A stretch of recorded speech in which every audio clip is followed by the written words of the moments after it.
मित्रों, एक बार फिर आपका यूपीएसआई यूपी ज्ञान से संबंधित स्पेशल सीरीज में स्वागत है। दोस्तों, आज एक बार फिर हम उत्तर प्रदेश से संबंधित कुछ महत्वपूर्ण प्रश्नों को लेकर आपके सामने उपस्थित हुए हैं। ये प्रश्न यूपी से संबंधित महत्वपूर्ण प्रश्न जो हमने समझे हैं वो आपको स्पेशल सीरीज के अंतर्गत रखकर आप तक पहुंचा रहे हैं। आशा करते हैं कि आप इन प्रश्नों को याद करके लाभान्वित होंगे। दोस्तों, उत्तर प्रदेश पहला क्वेश्चन आज की सीरीज का है, यूपी में सर्वाधिक विद्युत उत्पादन किस साधन द्वारा किया जाता है? तो हम आपको बता दें दोस्तों, उत्तर प्रदेश में सर्वाधिक विद्युत उत्पादन एनटीपीसी द्वारा किया जाता है, यानी नेशनल थर्मल पावर कॉरपोरेशन, यानी इसे हिंदी में राष्ट्रीय ऊष्मीय ऊर्जा कॉरपोरेशन के नाम से जाना जाता है। सामान्य शब्दों में हम सब लोग एनटीपीसी के रूप में जानते हैं। ये केवल उत्तर प्रदेश में ही सर्वाधिक उत्पादन एनटीपीसी से नहीं होता दोस्तों, हम आपको बता दें पूरे देश में अगर विद्युत का उत्पादन अगर सर्वाधिक किसी के माध्यम से होता है तो वह केवल एनटीपीसी है। एनटीपीसी के द्वारा देश में सबसे ज़्यादा विद्युत का उत्पादन किया जाता है। नेक्स्ट क्वेश्चन, यूपी की सबसे बड़ी जल विद्युत परियोजना का क्या नाम है? मित्रों, उत्तर प्रदेश की सबसे बड़ी जल विद्युत परियोजना रिहंद जल परियोजना है। दोस्तों, रिहंद जल परियोजना ये रिहंद नदी पर जिला सोनभद्र में मौजूद है, या ये सोनभद्र में स्थित है। सोनभद्र जिला इसको पहले रॉबर्टगंज के नाम से जाना जाता था, लेकिन रॉबर्टगंज को जब जिला बनाया गया तो इसका नाम सोनभद्र रख दिया गया। तो दोस्तों, कुल मिलाकर इस प्रश्न का आंसर रिहंद जल परियोजना है, यानी ये उत्तर प्रदेश की सबसे बड़ी जल विद्युत परियोजना है। नेक्स्ट क्वेश्चन, यूपी का सबसे बड़ा सहकारी क्षेत्र का सौर ऊर्जा प्लांट कहाँ है? दोस्तों, हम आपको बता दें उत्तर प्रदेश का सबसे बड़ा सहकारी क्षेत्र का सौर ऊर्जा प्लांट इफ़को इलाहाबाद में है। ये सबसे बड़ा सहकारी क्षेत्र का सौर ऊर्जा प्लांट है जो कि इफ़को इलाहाबाद में है। अगला क्वेश्चन आता है, यूपी के किन शहरों को केंद्र के सहयोग से सोलर सिटी के रूप में विकसित किया जा रहा है? हम आपको बता दें उत्तर प्रदेश के वे 3 नगर हैं जिनको केंद्र के सहयोग से उत्तर प्रदेश सरकार सोलर सिटी के रूप में विकसित कर रही है। पहला आगरा, दूसरा इलाहाबाद, तीसरा मुरादाबाद है। ये इन नगरों को उत्तर प्रदेश सरकार केंद्र सरकार के सहयोग से सोलर सिटी के रूप में या सौर ऊर्जा नगर के रूप में विकसित कर रही है। नेक्स्ट क्वेश्चन, यूपी में वन और वृक्षादन क्षेत्रफल कुल देश के क्षेत्रफल का कितने प्रतिशत है? मित्रों, बहुत महत्वपूर्ण प्रश्न है, एक बार ध्यान से सुन लीजिए। यूपी में वन और वृक्षादित क्षेत्रफल देश के कुल वृक्षादित क्षेत्रफल का कितना प्रतिशत है? तो मित्रों, इसका आंसर 7.18 आता है। 7.18 यानी 7.18% जो है वो वृक्षादित क्षेत्रफल है उत्तर प्रदेश का।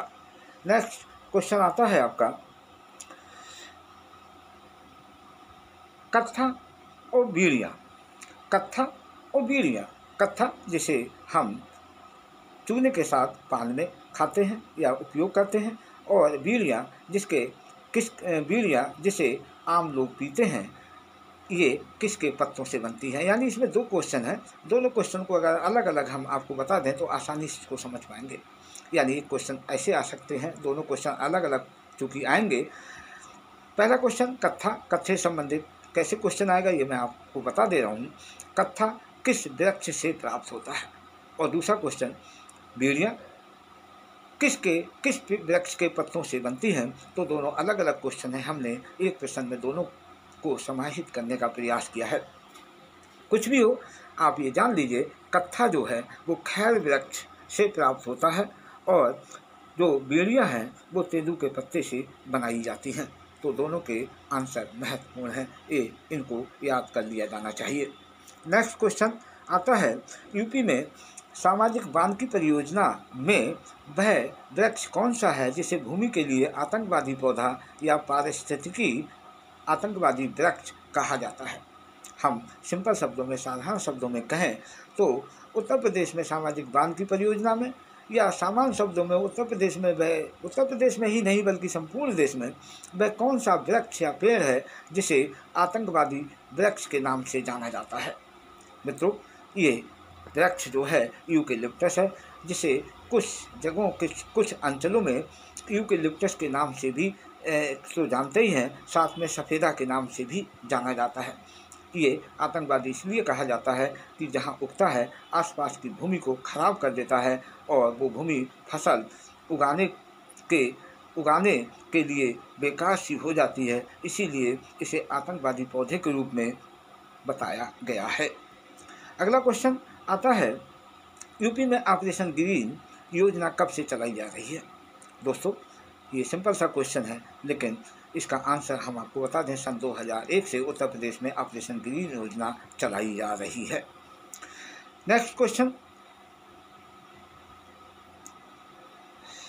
यूपी में वन्य जीव सुरक्षा सप्ताह, उत्तर प्रदेश में वन्य जीव सुरक्षा सप्ताह कब मनाया जाता है।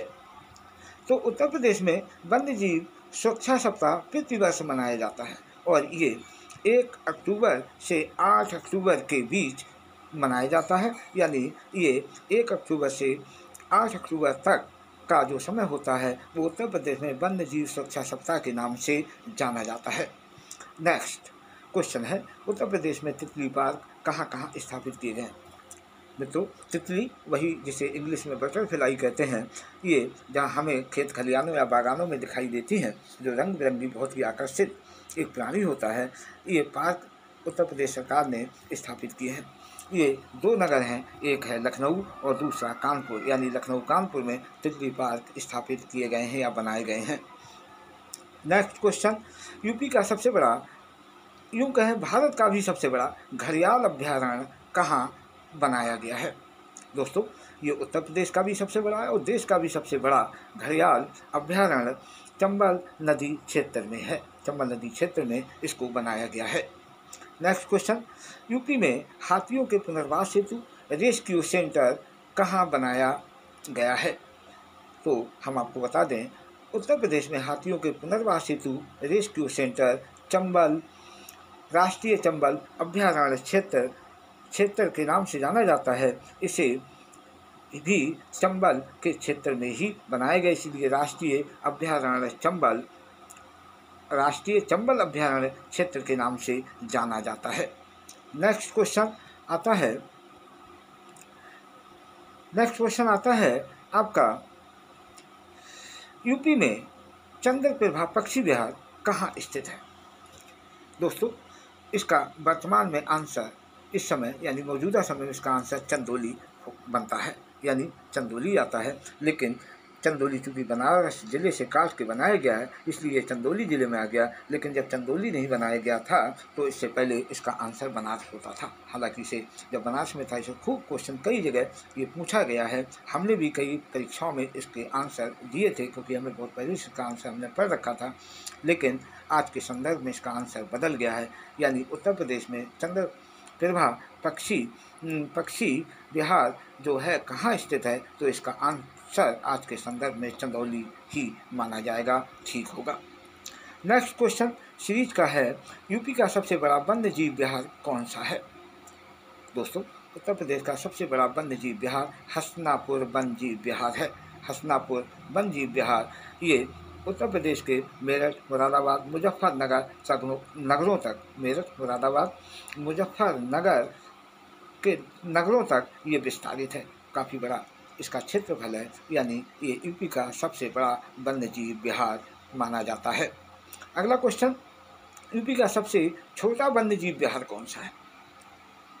दोस्तों, उत्तर प्रदेश का सबसे छोटा वन्य जीव विहार, जिसका नाम महावीर स्वामी जीव विहार या वन्य जीव विहार रखा गया है, ये वर्तमान ललितपुर में मौजूद है। वर्तमान ललितपुर में ये ललितपुर जो पूरी तरह से मध्य प्रदेश के अंदर समाया हुआ है, लेकिन उत्तर प्रदेश का एक जिला है।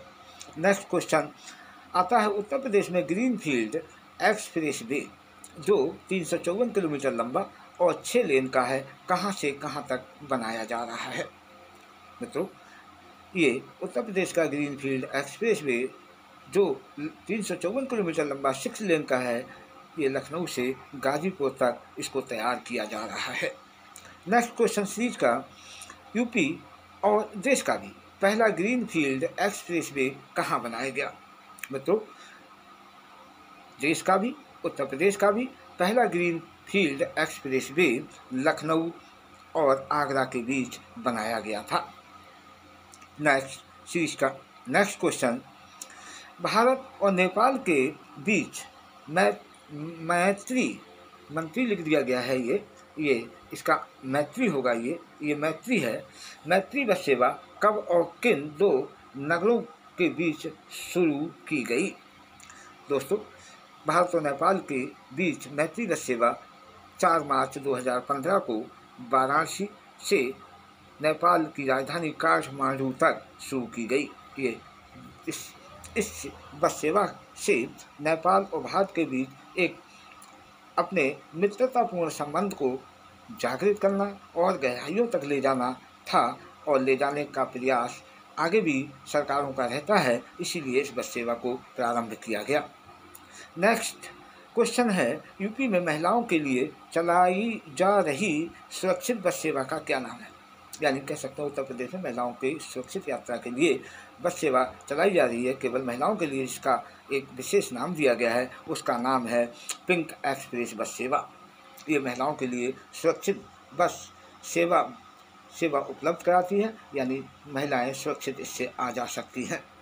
नेक्स्ट क्वेश्चन, विश्व का सबसे लंबा प्लेटफार्म उत्तर प्रदेश के किस नगर में विद्यमान है? दोस्तों, हम आपको बता दें, ये विश्व का भी सबसे बड़ा प्लेटफार्म है, भारत का भी सबसे लंबा प्लेटफार्म है, और उत्तर प्रदेश का तो है ही है। ये विश्व का सबसे लंबा प्लेटफार्म, भारत का सबसे लंबा प्लेटफार्म, उत्तर प्रदेश का सबसे लंबा प्लेटफार्म गोरखपुर में है। इसकी लंबाई 1355.4 मीटर है, जो गोरखपुर में है। ये इससे पहले विश्व का सबसे लंबा प्लेटफार्म खड़गपुर में हुआ करता था, लेकिन इसके बनने के बाद उसकी लंबाई कम पड़ गई और पहला स्थान इस गोरखपुर के प्लेटफार्म का हो गया। नेक्स्ट क्वेश्चन, भारत की प्रथम हवाई डाक सेवा 1911 में किन दो नगरों के बीच शुरू की गई थी? दोस्तों, हम आपको बता दें, भारत की पहली हवाई डाक सेवा 1911 में इलाहाबाद और नैनी के बीच शुरू की गई थी। इलाहाबाद नैनी दोनों आसपास के ज़िले हैं। उस समय वहीं शुरू की गई। कारण भी था क्योंकि उस समय चूँकि अंग्रेज़ों का महत्वपूर्ण केंद्र एक तरह से इलाहाबाद हुआ करता था। राजधानी भी अंग्रेज़ों की रहा है इलाहाबाद, इसीलिए इलाहाबाद और नैनी के बीच ये सेवा शुरुआत की गई सन 1911 में। नेक्स्ट क्वेश्चन आपका आता है, उत्तर प्रदेश में लखनऊ, वाराणसी और गोरखपुर में गोरखपुर के हवाई अड्डों का क्या नाम है? दोस्तों, हम आपको बता दें, उत्तर प्रदेश में लखनऊ में जो हवाई अड्डा है उसका नाम चौधरी चरण सिंह अमौसी हवाई अड्डा, ये सिविल हवाई अड्डा है। वाराणसी में जो हवाई अड्डा है उसका नाम लाल बहादुर शास्त्री बाबतपुर अंतर्राष्ट्रीय हवाई अड्डा है, और जो गोरखपुर में हवाई अड्डा है उसका नाम महायोगी गोरखनाथ हवाई अड्डा रखा गया है। तो इन हवाई अड्डों के नाम जो हैं कभी कभी परीक्षाओं में पूछे जाते हैं, वो नाम हमने आपको उपलब्ध करा दिए हैं। नेक्स्ट क्वेश्चन आता है, यूपी के किस नगर में एरोनॉटिकल संस्थान है? तो मित्रों, हम आपको बता दें, उत्तर प्रदेश के जिस नगर में एरोनॉटिकल संस्थान है उस नगर का नाम लखनऊ है, अर्थात ये लखनऊ में स्थित है। नेक्स्ट क्वेश्चन, जो आज की सीरीज का अंतिम प्रश्न है, यूपी का वह कौन सा जलमार्ग देश का सबसे लंबा जलमार्ग है? यानी यूपी का वह कौन सा जलमार्ग है जो देश का भी सबसे लंबा जलमार्ग है? यूपी का तो है ही, देश का भी सबसे लंबा जलमार्ग है। तो मित्रों, हम आपको बता दें, ये जलमार्ग इलाहाबाद से हल्दिया तक का जलमार्ग है और इसे राष्ट्रीय जलमार्ग संख्या 1 घोषित किया गया है। तो ये दोस्तों, आज की स्पेशल सीरीज के ये कुल मिलाकर 24 प्रश्न जो हमें अच्छे लगे, महत्वपूर्ण लगे, जैसा कि हमारा अनुभव कहता है, वो हमने आपको एक उपलब्ध करा दिए हैं। इनको याद कर लीजिए, लाभ उठाइए और परीक्षाओं में गलत आंसर देने से बच जाइए। मित्रों, हमारी अगर ये वीडियो आपको पसंद आई है तो इसे लाइक अवश्य कीजिए। हमारे चैनल को सब्सक्राइब अगर आपने कर लिया है तो अच्छी बात है, अगर नहीं किया है तो हमारे चैनल को सब्सक्राइब कर लीजिए, जिससे कि हमारी वीडियो बहुत आप तक सबसे पहले पहुंचे।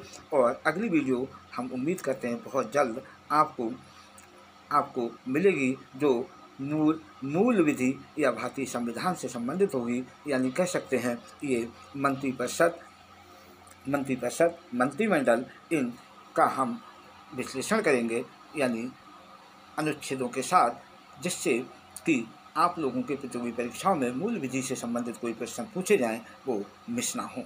धन्यवाद।